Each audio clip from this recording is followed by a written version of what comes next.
প্রিয় দর্শক শ্রোতা বন্ধুরা, ডিবেট উইথ রানা চ্যানেলের পক্ষ থেকে আপনাদের সকলকে স্বাগতম শুভেচ্ছা।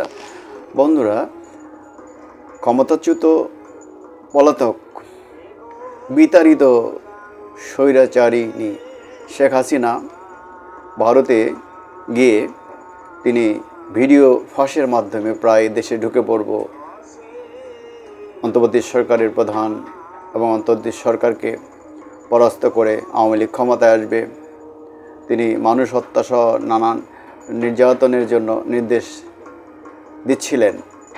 গত 16 বছরে এত অত্যাচার, অবিচার, লুটপাট, গুম খুন, আয়নাঘর বানানোর পরও তার স্বাদ মেটেনি। তার বলার ভঙ্গি কোনো পরিবর্তন হয়নি। সেই বস্তির সর্দানির মতোই কথা বলছিলেন। তার আচরণ, ল্যাঙ্গুয়েজ, ভাষা কোনোটাই ভালো নয়। এই ভাষাগত কারণেই মূলত শেষ দিকে এসে তার পরাজয় হয়েছে, তিনি পরাস্ত হয়েছেন, তার সরকারের পতন হয়েছে। এটা তারা বুঝতেই চান না। তারা মনে করেন যে আওয়ামী লীগ এদেশের স্বাধীনতা এনেছে, অতএব তারা ক্ষমতায় থাকবে, মেরে কেটে যেভাবে হোক না কেন। কিন্তু সেটা আর চলবে না। সরকার ইতিমধ্যে প্রত্যর্পণ আইনে ভারতের কাছে সেখান থেকে ফেরত চেয়েছেন। কারণ তার বিরুদ্ধে 3 শতাধিক মামলা হয়েছে। এর মধ্যে মানববিরোধী আন্তর্জাতিক অপরাধ ট্রাইব্যুনালও তার গ্রেপ্তারি পরোয়ানা জারি হয়েছে। তো এই শেখ হাসিনার এবং তার আওয়ামী লীগ নেতাদের যে মনোভাবের যে পরিবর্তন হয়নি, এই কারণেই সম্ভবত, এবং তার অতীতের মানবতা বিরোধী সহ নানান অপকর্মের কারণে এই দলটার দেশের রাজনীতিতে থাকবে কি থাকবে না, এই প্রশ্ন অনেকে টেনে আনছেন। কিন্তু বাস্তবে আমাদের কাছে মনে হচ্ছে আসলে এই দলটা আগামী নির্বাচনে অংশগ্রহণ করতে পারবে না। কোনো আইন করার প্রয়োজন নেই। এই জন্য এদেশের মানুষই আওয়ামী লীগকে রাজনীতি করতে দিবে না। জাতীয় সংসদ নির্বাচন, স্থানীয় সরকার নির্বাচন কোনটা আগে হবে এ নিয়ে একটা বিতর্ক চলছে। হয়তো সরকারের ভিতরকার কেউ কেউ চাচ্ছেন জাতীয় সংসদ নির্বাচনে আগে স্থানীয় সরকার নির্বাচন করে তারা তাদের ক্ষমতাটাকে একটু পাকাপোক্ত করার জন্য।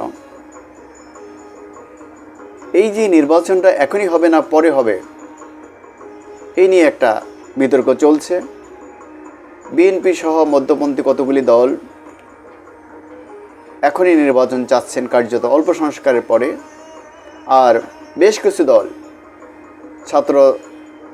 বৈষম্যবিরোধী ছাত্র আন্দোলন সহ কিছু ইসলামী দল সংস্কারের পরে নির্বাচনের কথা বলছেন। কার্যত তারা মনে করেন যে এখনই নির্বাচন হলে বিএনপি ভালো করবে, এবং আরও একটু পরে নির্বাচন হলে বিএনপির বিরুদ্ধে নানা অভিযোগ আছে, চাঁদাবাজি সহ, এগুলোর কারণে বিএনপির জনপ্রিয়তায় ধস নামবে এবং তারা ক্ষমতায় চলে আসবে। এটা একটা ভুল ধারণা, এটা সম্ভব নয়। নির্বাচন পিছিয়ে দিয়ে কিংস পার্টি গঠনের যে চেষ্টা, এটা মানুষ আসলে ভালোভাবে নিচ্ছে না। যদি কিংস পার্টি গঠনই করতে হয় ছাত্রদের, এবং তারা করবে বলে ঘোষণাও দিয়েছে ইতিমধ্যে, তাহলে তাদেরকে যারা সরকারে আছে তাদের 3 জন প্রতিনিধি, একটা মাহফুজা আলম, নাহিদ ইসলাম এবং সজীব, 3টা মন্ত্রণালয়ের দায়িত্বে 3 জন আছেন। এই 3 জনকে অবশ্যই পদত্যাগ করে তারপরে তাদেরকে দল গঠনের উদ্যোগ নিতে হবে। এর আগে মানুষ যতই তারা এই নিয়ে যাই বলার চেষ্টা করুক না, এদের দল গঠনের কোনো ইনভলভমেন্ট নাই, এটা না সেটা, এটা মানুষ বিশ্বাস করবে না। আসলে এটা আছে তাদের ভিতরে, বোঝা যাচ্ছে।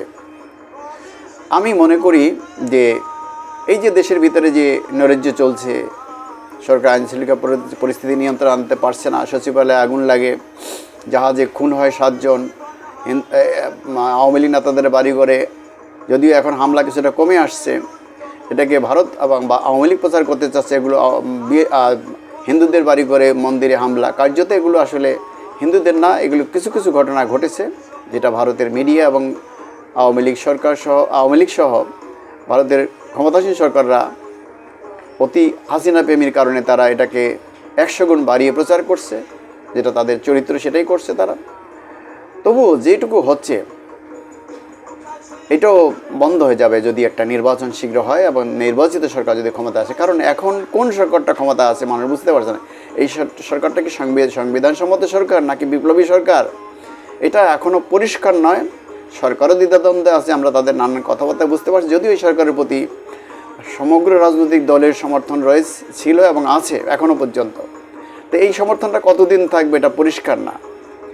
আর নির্বাচন আগে দেখ আর পরে দেখ, এবারে বিএনপি যেহেতু 16 বছর ক্ষমতার বাইরে ছিল, তারা নানান নির্যাতন, অত্যাচার, অবিচার সহ্য করেছে, জেল, জুলুম, হত্যা, এই দলটার প্রতি মানুষের একটা সিম্পেথি আছে এবং থাকবে। যখনই নির্বাচন হোক বিএনপি ক্ষমতায় আসবে। তারেক জিয়া আসবে না বেগম জিয়া প্রধানমন্ত্রী হবে এটা পরিষ্কার না, কিন্তু যেই আসুক বিএনপি ক্ষমতায় আসবে। সেটা যে বেগম জিয়া যদি শরীর স্বাস্থ্য ভালো থাকে তিনিই প্রধানমন্ত্রী হবেন, না হয় তারেক জিয়া। তাতে তারেক জিয়া আগের চেয়ে অনেক ভালো অবস্থানে আছে এবং অনেক ম্যাচিউরিটি পরিচয় তিনি দিচ্ছেন, তিনি অত্যন্ত ধৈর্য পরিচয় দিচ্ছেন।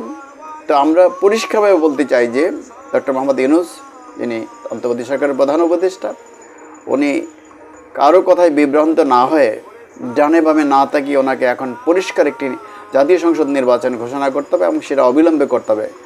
2025 সালের জুন থেকে ডিসেম্বরের মধ্যে এটা করলে সবচেয়ে ভালো হয়। ইতিমধ্যে আমরা জানি যে এর মধ্যে এই নির্বাচন কিছু সংস্কার করে, যেহেতু নির্বাচন কমিশন গঠন হয়ে গেছে, তারা ভোটার তালিকা হালনাগাদ করে এই ভোটটা করে ফেলতে হবে। তাহলেই বাকি সংস্কারগুলো বিএনপি করবে। এই বিতর্কে কোনো সুযোগ নাই যে বিএনপি সংস্কার করবে না। যদি বিএনপি সংস্কার না করে, সংস্কার যে প্রস্তাবগুলো আসবে সেগুলো অবশ্যই বিএনপি বা তার সমমনা দলগুলি করতে হবে, অন্যথায় আবার নতুন করে বিএনপির বিরুদ্ধে আন্দোলন গড়ে উঠবে। এবারের আন্দোলন ব্যর্থ হবে না।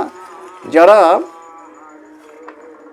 অনেক বাধা থাকবে আসবে, কিন্তু যারা অসম্ভবকে পরাস্ত করেছে, হাসিনার মতো একটা স্বৈরাচারী সরকারকে গুলি মুখে পরাস্ত করেছে, মৃত্যুকে যারা জয় করেছে, বন্দুকের নলকে যারা অপেক্ষা করতে শিখেছে, তাদের তো দাবিয়ে রাখা আর যাবে না, তাদের দাবিয়ে রাখা অসম্ভব। আজ হোক কাল হোক বাংলাদেশ এগিয়ে যাবেই, সেই সম্ভাবনা দ্বার উন্মোচিত হয়েছে। আমাদেরকে একটু ধৈর্য ধরতে হবে। তবে আমি পরিষ্কার ওই কথাই বলবো, আমি আবারও